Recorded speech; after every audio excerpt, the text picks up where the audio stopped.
ပုံမှန်လေးပြောမယ်နော်ဒီမှာလူငယ်လေးတွေလည်းပါတယ်ဘုံဘုံတို့စိတ်တွေကဘယ်ထဲမှာပဲကျက်စားနေတုံးဘယ်ထဲမှာပဲတော့ကျင်လဲနေတုံးဆိုတော့မြင်နေရတာတွေကြားနေရတာတွေတွေးနေရတာတွေနဲ့ပတ်သက်ပြီးတော့ပဲကျင်လဲကျက်စားနေတာအဲ့တော့မြင်နေရတာတွေကလည်းဘာတွေလဲဆိုတော့လူရှင်တွေပဲမြင်နေရတယ်တနေ့ကုံသွားတယ်တလကုံသွားတယ်လူရှင်တွေပဲမြင်ရတယ်လူတွေကမြင်ရခဲ့တယ်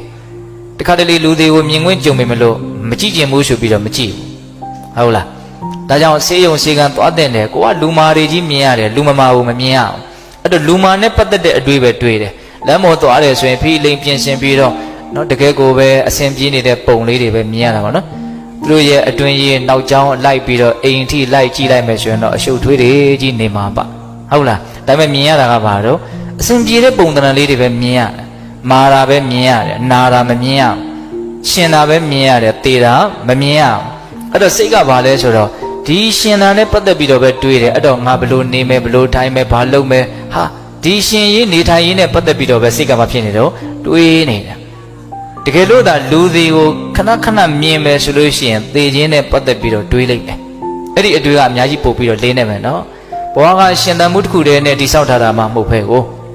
တေဆုံးခြင်းနဲ့ရောပြီးတော့တိဆောက်ထားတာဟုတ်တယ်မဟုတ်လားအဲ့တော့ရှင်သာတစ်ခုတည်းကိုမြင်လို့ရှိရင်တွေးတာကြံတာတွေဟာဗတိနဲ့မှတဘာဝမကြနိုင်ဘူးမမျှတနိုင်ဘူးပေါ့သေခြင်းတရားကိုမြင်ဖို့မလိုဘူးလားမြင်ကြည့်နော်ဒါကြောင့်မလို့သင်္ချိုင်းကုန်းတွေဘာတွေသွားတဲ့တယ်လို့အရင်ထင်တယ်အတုပကိုလိုက်ပြီးတော့ကြည့်တဲ့တယ်လို့ထင်တယ်ဟုတ်လားအခုခေတ်အနေနဲ့တမင်တကာကြီးအဲ့လိုသွားမကြည့်အောင်တောင်မှနော်ဗီဒီယိုဖိုင်တွေလူသေးတွေကိုရိုက်ထားတာတွေရှိဓာတ်ပုံတွေကြည့်မတူတာကိုတွေ့ရလိမ့်မယ်ကိုယ့်ရဲ့စိတ်ကမတူတာကိုတွေ့ရလိမ့်မယ်လူသေးကိုမြင်ရတဲ့အခါကျတော့လူဆိုတဲ့အမျိုးကကြောက်တယ်အဲ့ဒီကြောက်တာကိုပဲကြာတော့စဉ်းစားလာတယ်ဘာလို့ကြောက်တော့စဉ်းစားကြည့်ကိုသေးရမှာပဲနော်တကယ်ကတော့အဲ့ဟိုကြောက်နေတဲ့သဘောလေးရှိတယ်အဲ့ဒါဟိုကလည်းပဲစိတ်ဝင်စားတဲ့အကောင်းလူချင်းတို့ရွာဘက်မှာနွားတက်ပြီးတော့နော်လူမျိုးသားတွေနွားသားရောင်းပြီးတော့နေကြတဲ့နေရာလေးတစ်ခုရှိရွာနဲ့မနီးမွေးမှာပေါ့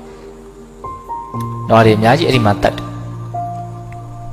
အဲ့ဒီနာလှည့်လန်းတွေကစုံနေတယ်ဟိုရွာလာတဲ့လမ်းလည်းအဲ့ဒီနာရောက်တဲ့အဲ့လိုလှည့်လန်းအစုံလေးပေါ့အံ့ဩစရာတော့အဲ့ဒီနွားတွေကလေအဲ့ဒီနွားတက်ယုံနာရောက်လို့ရှိရင်80မသွားအောင်တချို့ဆိုရင်ကြောက်လန့်ပြီးတော့ဆွတ်ပြေးတချို့နွားတွေဆိုလို့ရှိရင်ဒူးတုတ်ထားလိုက်တယ်ရှေ့ဆက်ပြီးတော့မယုံတော့နောက်ကြတော့အဲ့ဒီနာလှည့်လန်းကိုပဲဘာဖြစ်သွားအောင်ဆိုကန်းသွားတယ်ဒီပြည့်နေရာနဲ့သွားကြတယ်တွေးမိတာပါငယ်တုန်းကနွားတွေကလည်းပဲသူတို့တည်တဲ့နေရာသူတို့တက်တဲ့နေရာသူတို့တက်ထားတယ်သူတို့အပေါင်းဖော်တွေကိုသူတို့သိပုံရတယ်ဟုတ်လားအဲ့တော့လူတွေကလည်းပဲပါလေလူတွေတွေ့လို့ရှိရင်စိတ်ကတစ်မျိုး